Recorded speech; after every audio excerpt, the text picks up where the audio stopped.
الحمد لله نحمده ونستعينه ونستغفره ونؤمن به ونتوكل عليه ونعوذ بالله من شرور أنفسنا ومن سيئات أعمالنا من يهد الله فلا مضل له ومن يضلل فلا هادي له ونشهد أن لا إله إلا الله وحده لا شريك له ونشهد أن محمدًا عبده ورسوله أرسله بالحق بشيرًا ونذيرًا وداعيًا إلى الله بإذنه وسراجًا منيرًا فقد قال الله تعالى في كلامه المجيد والفرقانه الحميد সবাই আমার সাথে পড়েন আউযু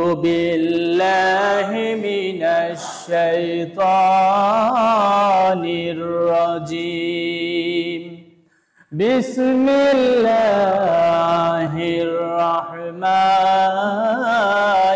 রহিম إن الله وملائكته يصلون على النبي يا أيها الذين آمنوا صلوا عليه وسلموا تسليما اللهم سيدنا مولانا محمد وعلى آله سيدنا مولانا محمد اللهم صل على سيدنا مولانا محمد وعلى آله سيدنا مولانا محمد وقال تعالى لن تنالوا البر حتى مما تنفقوا مما تحبون وقال تعالى إنا أعطيناك الكوثر فصل لربك وانحر إن شانئك هو الأبتر وقال عليه الصلاة والسلام أخلص دينك يكفيك العمل القليل أو كما قال عليه الصلاة والسلام صدق الله العظيم وصدق رسوله النبي الأمي الكريم وذلك من الشاهدين والشاكرين والحمد لله رب العالمين سبحانك لا علم لنا إلا ما علمتنا إنك أنت العليم الحكيم وما توفيقي إلا بالله عليه توكلت وإليه أنيب وقال عليه الصلاة والسلام جددوا إيمانكم قيل يا رسول الله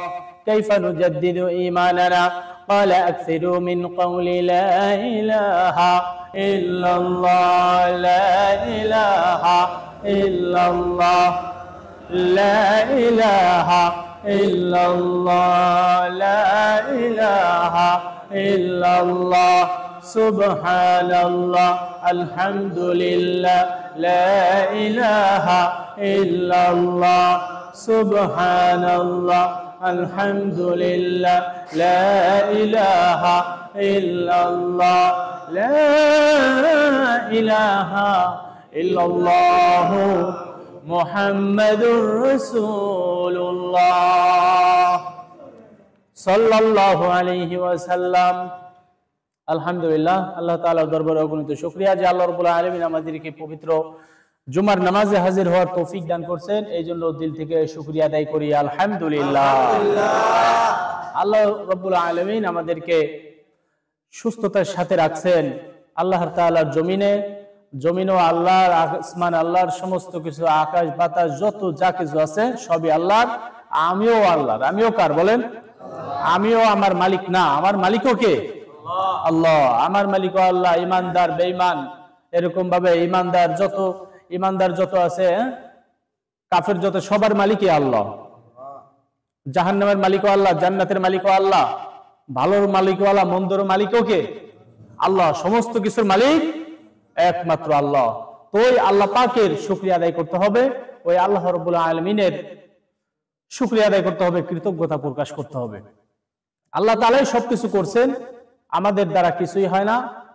আমাদের মাত্র চেষ্টা করার জন্য আল্লাহ তাআলা একটু সুযোগ দিবেন। তো ফলাফল কার হাতে? আল্লাহ তাআলার হাতে।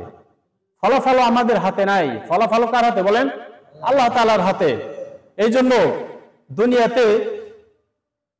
দুনিয়াতে কামাই করার জায়গা, কিন্তু সেই ফলাফল পরিপূর্ণ পাওয়ার স্থান হইল আখিরাত। সুবহানাল্লাহ।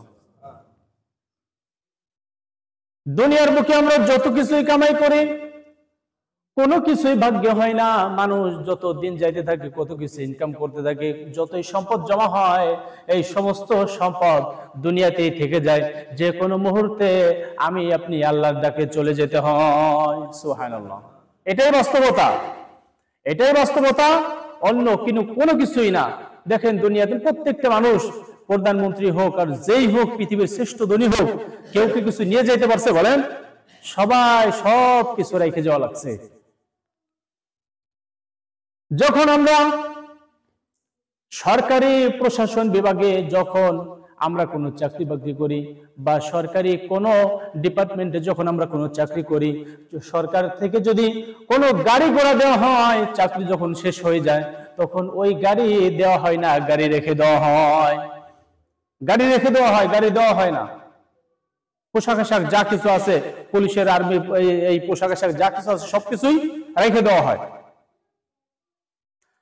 দুনিয়া থেকে আমরা যখন চলে যাব, আল্লাহ রাব্বুল আলামিন বলেন, দুনিয়ার এই ভেজাল, এই দুনিয়ার এই ফিতনা ফাসাদ, এই দুনিয়ার এই পচাগান্দা জিনিসপাতি তোমার নিয়ে আসার কোনো সুযোগ নাই, সাথে করে নিয়ে আসার কোনো সুযোগ নাই। যখন তুমি দুনিয়াতে ছিলা, তখন তুমি যা কিছু দান করছো, যা কিছু ভালো কাজে ব্যয় করছো, আমি আল্লাহ ওই সব আমল, তোমার ওই সব সম্পদ তোমার আমল নামায় জমা করে দিয়েছি। সুবহানাল্লাহ। আল্লাহ তাআলা বলতেছেন এইটা, যে তুমি যা কিছু দুনিয়া থেকে যুবক বয়সে, বৃদ্ধ বয়সে যা কিছু তুমি আখিরাতের ব্যাংকে যা কিছু পাঠাইছো, সেটা আমি আল্লাহ তাআলা সেটা গ্রহণ করা হয়ে গেছে, সেটা লেখা হয়ে গেছে, সেটা জমা করা হয়ে গেছে। সুবহানাল্লাহ। আর বাকি যা কিছু দুনিয়ার মহব্বতে, দুনিয়ার এই মহব্বতে, সেই মহব্বতে যা কিছু তুমি রেখে আসছো, সব কিছুই দুনিয়াতেই থাকবে, তুমি কিছুই নিয়ে আসার তোমার কোনো সুযোগ নাই। এমন না যে প্লেনে করে আখিরাতে পাঠাই দেওয়ার ব্যবস্থা আছে, এমন না। কোনোভাবেই কোনো কিছু পাঠানোর কোনো সুযোগ নাই। কুরিয়ার সার্ভিসের মাধ্যমে কোনো কিছু পাঠানোর কোনো সুযোগ নাই। বরং আমার মৃত্যুর সময় আসার আগে যখন গড়গড় শব্দ মুখ থেকে বের হয়, ওই গড়গড় শব্দ হওয়ার আগ পর্যন্ত ওই ব্যক্তির আমল নামা জারি থাকে। সুবহানাল্লাহ। ওই ব্যক্তির আমল নামা জারি থাকে। যখন গলার ভিতর দিয়ে গড়গড় শব্দ আসে, ঘুংরানি একটা শব্দ আসে, গড়গড় শব্দ, যেটা মানুষ সবাই দেখে বুঝতে পারে যে কোন জায়গায় আর নিঃশ্বাস নাই, এখন গলার ভিতরে আছে, এখন বের হয়ে গেলেই গেল, এরকম একটা অবস্থা হয়। এই জন্য আল্লাহ রাব্বুল আলামিন আমাদেরকে দুনিয়াতে কামাই করার জন্য পাঠাইছেন। কামাই করতে হবে আর পাঠাইতে হবে, কামাই করতে হবে আর পাঠাইতে হবে, এটাই আমাদের কি কাজ।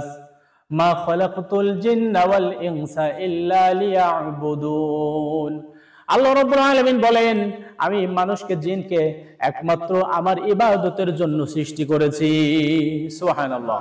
আমাদেরকে আল্লাহর ইবাদতের জন্য সৃষ্টি করছেন। এখন আমাদের সব সময় আল্লাহ পাকের হুকুম হাকাম রয়েছে, বিশেষ করে বিশেষ হুকুম হাকাম, এবং কিছু সাধারণত সব সময় আমাদের ফরজ আমল নাই।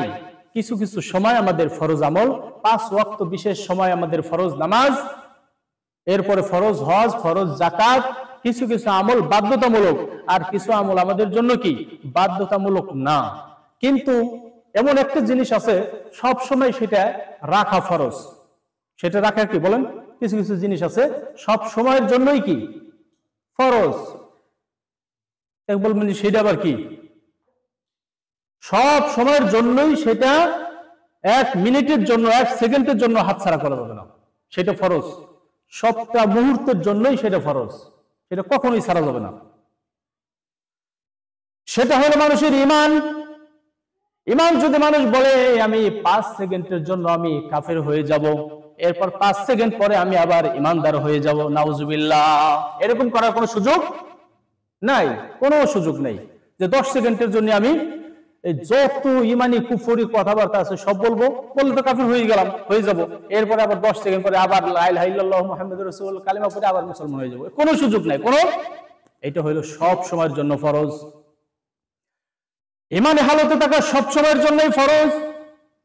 জীবিত অবস্থায়, ঘুমানো অবস্থায়, সর্ব অবস্থায়, আপনি যে অবস্থায় থাকেন না কেন ওই অবস্থাতেই ইমানি হালতে থাকা ফরজ। সুবহানাল্লাহ। তার মানে হলো এই ইমানটা সবচেয়ে বেশি দামি। ইমান সবচেয়ে কি বেশি দামি, এটা কখনোই করা যাবে না। রেখে পাশে সাইডে রাখার কোনো সুযোগ নাই, সব সময় ভিতরে রাখতেই হবে, ভিতরে রাখতেই হবে। নামাজ যেরকম নামাজের আজান হয়েছে এখন, আমি যে আধা ঘন্টা পরেও পড়ি জোহর আসর, কোনো সমস্যা নাই, কিন্তু মাগরিবে আবার এত সময় পাওয়া যায় না, মাগরিবের সময় কম, নামাজের সময় একটু বিলম্ব হয়, ফরজিয়াত আদায় করার জন্য একটু দেরি হয়, কোনো সমস্যা নাই। কিন্তু ঈমান এমনই একটা দৌলত, এমন একটা নিয়ামত যে ঈমান আমার রূহের মধ্যে সব সময় রাখতে হবে। ঈমান আমার রূহের মধ্যে কি সব সময় আমার ঈমান রাখতেই হবে। আমার দেহের মধ্যে যেমন রূহ আছে, রূহ যদি আপনি মনে করেন যে কিছু সময়ের জন্য 10 সেকেন্ডের জন্য আমি মারা যাব, আবার 10 সেকেন্ড পরে আবার জীবিত হব, এরকম করা সম্ভব? বলেন। এরকম যেরকম করা সম্ভব না, ঠিক ঈমানের অবস্থাটাও ঠিক তাই। ঈমান তার চাইতেও গুরুত্বপূর্ণ। ঈমান কি তার চাইতেও গুরুত্বপূর্ণ। একজন মানুষ অসুস্থ হয়ে মারা গেছে, এই ব্যক্তি আল্লাহ রাব্বুল আলামিন অসুস্থ হয়ে মারা যাওয়ার কারণে আল্লাহ তাআলা তাকে মাফ করে দিতে পারেন। কিন্তু যদি সে ঈমান হারা হয়ে মারা যায়, ঈমানের রোগ ব্যাধি নিয়ে মারা যায়, যে ঈমানের রোগ ছিল, ঈমানের রোগ হলো শিরক বেদাত, এগুলো ঈমানের রোগ কি? ঈমানের রোগ হলো শিরক বেদাত, পাঁচ ওয়াক্ত ফরজ নামাজ না পড়া, মাতা-পিতার খেদমত না করা, মানুষের হক নষ্ট করা, এই সমস্ত বিষয়গুলো কি ঈমানি রোগ। কি রোগ বলেন? তার ঈমান যদি ঠিক থাকতো তাহলে কিছুতেই সে নামাজ ছাড়তে পারতো না। বুঝতে হবে, তার যদি ঈমান ঠিক থাকতো তার মাতা পিতার খেদমতে ত্রুটি করতে পারতো না। ঈমান যদি ঠিক থাকতো তাহলে সে হজের হুকুম নষ্ট করতে পারতো না। তার ঈমান যদি থাকতো তাহলে আল্লাহ রাব্বুল আলামিন তাকে সম্পদ দিয়েছেন, এই সম্পদ দিয়ে ওই ব্যক্তি হজ আদায় করতো। সুবহানাল্লাহ। এই জন্য আমাকে ঈমান সব সময়ের জন্য, ঈমান শুধু ভিতরে থাকলেই হবে না, ঈমানকে মজবুত রাখতে হবে, ঈমানকে পূর্ণাঙ্গ রাখতে হবে, ঈমানকে পরিপূর্ণ রাখার চেষ্টা করতে হবে। এইরকম ঈমান যদি বলেন, এইরকম ঈমান কিন্তু বেঈমান কাফেরদেরও আছে, অমুসলিমদেরও কি এরকম ঈমান আছে। তারাও জানে সৃষ্টিকর্তা একজন, তারাও কিন্তু জানে সৃষ্টিকর্তা একজন, তারাও কিন্তু জানে। আল্লাহ রাব্বুল আলামিন পবিত্র কোরআনে বলতেছেন, হে নবী আপনি জিজ্ঞেস করেন এদেরকে যে তোমাদের রব কে? তারা বলবে, সরাসরি বলবে আমাদের রব আল্লাহ, এই কথা বলবে। কিন্তু এরপরেও কেন তোমরা আল্লাহকে স্বীকার করার পরেও কেন তোমরা আল্লাহর সাথে শিরক করো? আল্লাহর সাথে শিরক করো, কিছুতেই শিরক করা যাবে না। এই শিরকের বয়ানটা অনেকেই বোঝে না। এই শিরকটা কি? শিরক হইল সবচাইতে বড় জুলুম। ইন্না শিরকা লাযুলমুন আযীম। আল্লাহ রাব্বুল আলামিন বলেন শিরক হইল সবচাইতে বড় জুলুম, সবচাইতে বড় অপরাধ। নাউযু বিল্লাহ। এটা শিরক আল্লাহ পছন্দ করেন না কেন? কোন পুরুষ যেমন পছন্দ করে না তার স্ত্রীর সাথে কেউ শরীক থাক, কোন স্বামী কোন পুরুষ লোক পছন্দ করে না কোন তার স্ত্রীর সাথে অন্য কোন পুরুষ শরীক থাক, এইটা যেরকম কোন পুরুষ চায় না। আল্লাহ রাব্বুল আলামিন আমাকে আপনাকে সৃষ্টি করেছেন, সমস্ত কিছু দিয়েছেন, ওই আল্লাহ রাব্বুল আলামিন কেমনে চাবেন যে আল্লাহ আরেকজন আছে? তার মানে কি হইল? শিরক হয়ে গেল। তার মানে সমস্ত বিষয় আল্লাহর কাছে চাইতে হবে, সমস্ত যত সমস্যা আছে আল্লাহর কাছে চাইতে হবে।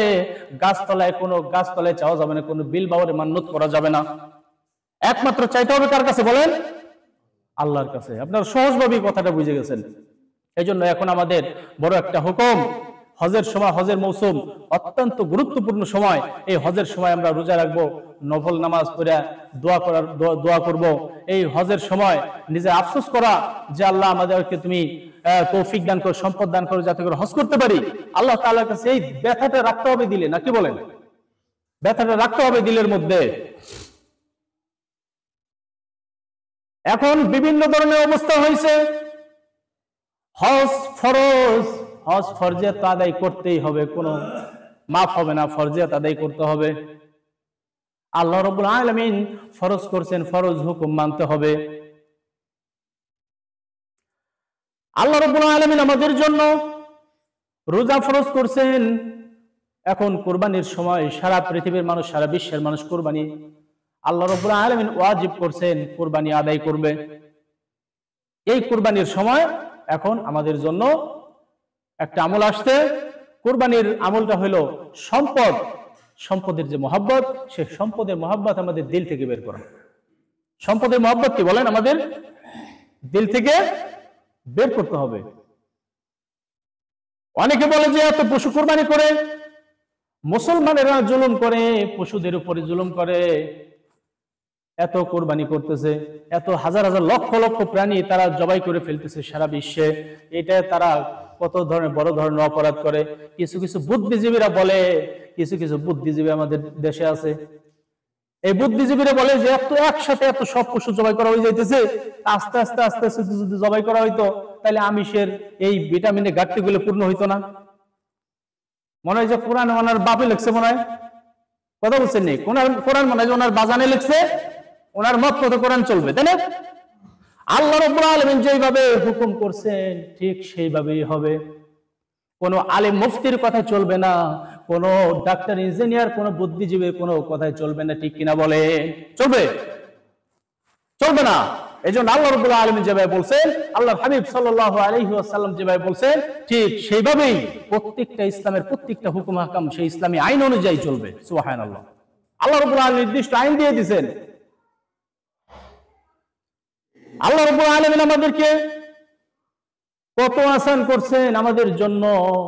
দেখেন, এই কুরবানির হুকুমটা যদি ইসমাইল আলাইহিস সালামকে জবাই করার জন্য আল্লাহ রাব্বুল আলামিন অর্ডার করেছিলেন, দেখেন এই যে কুরবানির হুকুম আহকাম, আমরা তো মুসলমান হইছি, সহজে সবকিছু হাতে পেয়ে গেছি, সবকিছু হাতে পেয়ে গেছি। এগুলো গোছাইতে, এই কুরবানি করতে নবীদের কি পরিশ্রম করতে হয়েছে। স্ত্রীদেরকে বনবাস দিয়ে দিছে, হ্যাঁ, হাজেরা রাদিয়াল্লাহু তাআলা আনহাকে বনবাস দিয়ে দিছেন এই কুরবানির হুকুম হাকাম ইসলামের এই সবকিছু পাওয়ার জন্য। আর এখন আমরা মা বোনেরা, নারী পুরুষ মুসলমানেরা আমরা সহজভাবে সবকিছু গোছানো হাতের মধ্যে পেয়ে গেছি। হাতের মধ্যে গোছানো পাওয়ার পরেও শয়তানের ধোঁকায় পড়ে অনেকেই সম্পদ থাকা সত্ত্বেও হজ করে না, সম্পদ থাকা সত্ত্বেও কুরবানি করতে চায় না। এটা বড় ধরনের নিজেদের ক্ষতি, নিজেদের উপরে নিজেরা জুলুম ছাড়া অন্য কোনো কিছুই না। এটা বুদ্ধিমানের কাজ না, এটা অবশ্যই অবশ্যই এটা নির্বুদ্ধিতার কাজ, ঠিক না বলেন? অবশ্যই।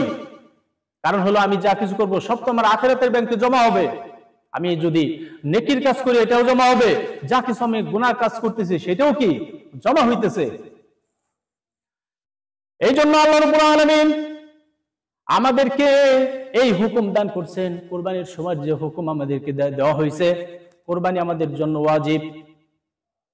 যাদের উপরে, যারা সম্পদ